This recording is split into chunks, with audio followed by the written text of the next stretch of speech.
the internet, you know how I feel about the internet. I think the internet is getting real destructive because I'm one of those type of people, as I believe every man on this planet has a certain right, should be granted certain liberties, right?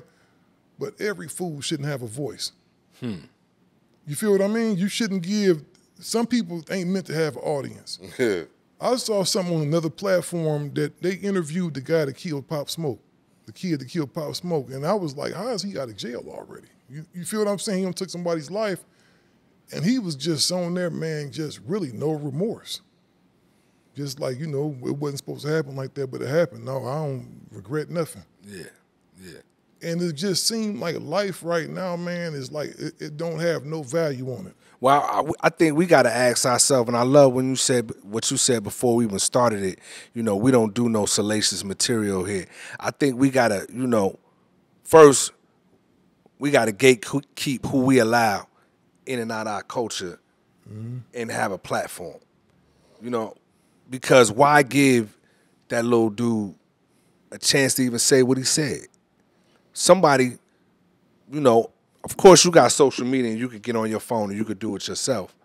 But even prior to that, he was on somebody's platform speaking. Somebody reached out to him to do an interview. For what?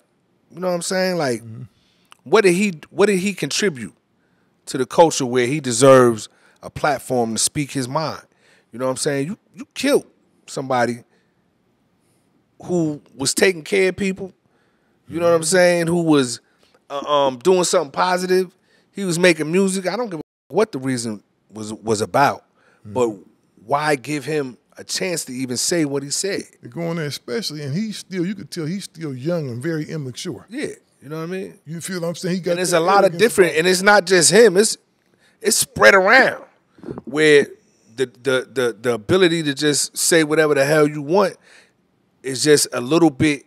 It's just a little bit too free, and it's nobody saying, "Nah, we ain't finna let that out." A lot of these dudes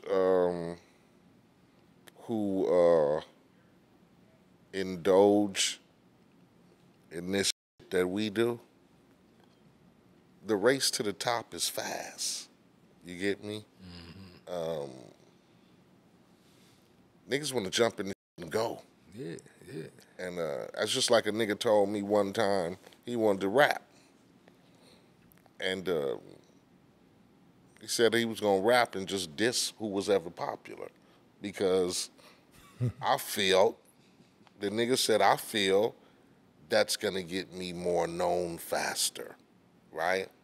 Because he wants to race to the top.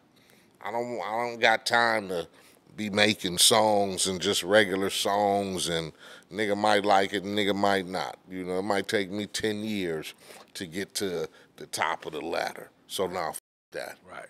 Who's the most popular nigga out here right now? Yeah. I'm just gonna make a song about that nigga and diss him, and it's gonna shoot me to the top. And some people want to do that, and that's in our field too now. You get me? A lot of people are in this field. You get me? It's the new. It's the dope game. It's the rap game. It's the new game. You get me? Shit, I can be a hard nigga fresh out of prison. Used to slap niggas up like Debo. And what? I can get on the motherfucking, turn the camera on and get in the microphone and whoop-de-whoop, and 1 million people will listen to my shit. Hell yeah, I'm going to do that shit. There's no code anymore. You feel me? Again, everybody don't need an audience. Everybody don't deserve an audience. There's no code anymore. Like, you get me? 20 years ago, that would have never happened. You get me? You'd have never been like, nigga, I'm not finna go interview the nigga that killed so-and-so. Are you f***ing kidding me? I'd be frowned upon every nigga in the industry. But now, it's content. Yeah, like, what did you think, like, because, see, you lived all this stuff, right? You had a front row seat. So when Keith E.D., who was, you know, he started making his rounds, did that kind of surprise you a little bit? Believe it or not, nope. Because guess what? Don't nothing surprise me nowadays. The thirst for fame, Come on, man. The thirst for, you know, attention. You know, attention is the most addictive drug. It's addictive than any drug out there that you could take. What I say every time on this motherfucker, Nobody wants to be normal anymore. Nah. I'm talking about from the regular nigga to the hardest motherfucking gangster that you could have thought of walking. He don't want to be the regular gangster no more. I want to be the famous gangster. Yeah. You feel me? I don't want to be the regular nigga that niggas respected as being just that G who kept codes and shit. Nah. I want to be on motherfucking Instagram and YouTube and look at me now. You feel me? Nigga want to be popular. Since when did the OG gangster nigga want to be popular? You feel me? Man. It was actually the opposite. You goddamn right. It was the opposite. I don't want niggas to know what I do. Yeah, I don't want to be on no I don't want a nigga know that I'm selling all the chickens in the hood. Nigga, I'm going to dress like a motherfucking bum and drive a Pinto around because I don't want the boys on me. Today, right. Nigga, I'm going to go buy 3 Rolls Royces and 10 big Cubans and nigga record ain't sold but 10 copies. Right. And had the homies drive you around the crib, drive you around the hood. Nigga, I got 10 cars and big ass chains on, and my record sold 10 copies. And you brought up Pop Smoke. Famous. You brought up Pop Smoke. You know, rest in peace to the young brother. But the day he was murdered, he was money talking. He had the big stack of money, and he was on Instagram, and so he made himself a target.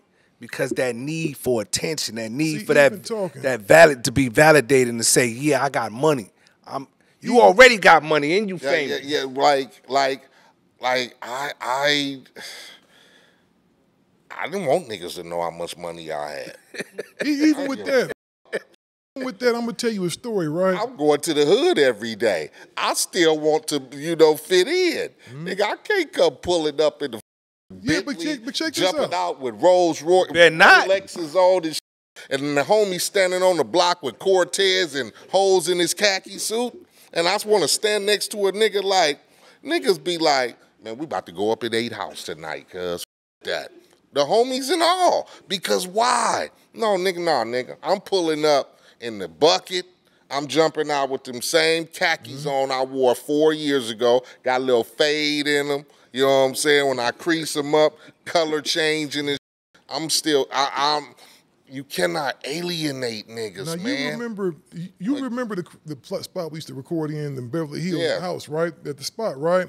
So I think Fonby might have been here, like my homeboy Fonby in the house. It was a young dude up there with SAE Fat Boy, and they started hanging out. They did an interview with us and started hanging out. You know, some young dudes.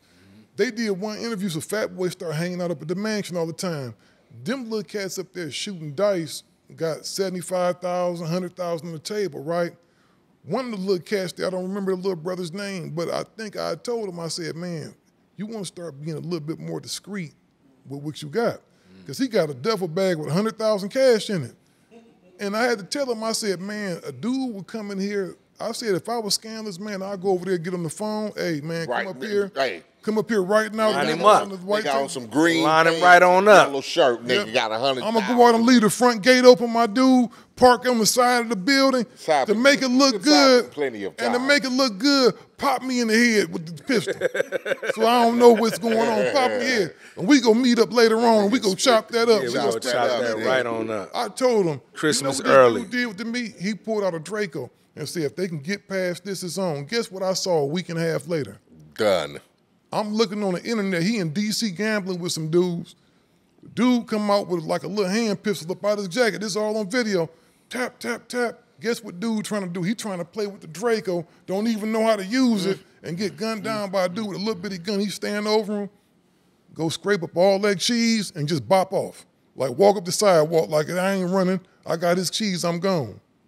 Gangster Chronicles, we gon' tell you how it goes. If I lie, my nose will grow like Pinocchio. We gon' tell you the truth and nothing but the truth. Gangster Chronicles, this is not your average show.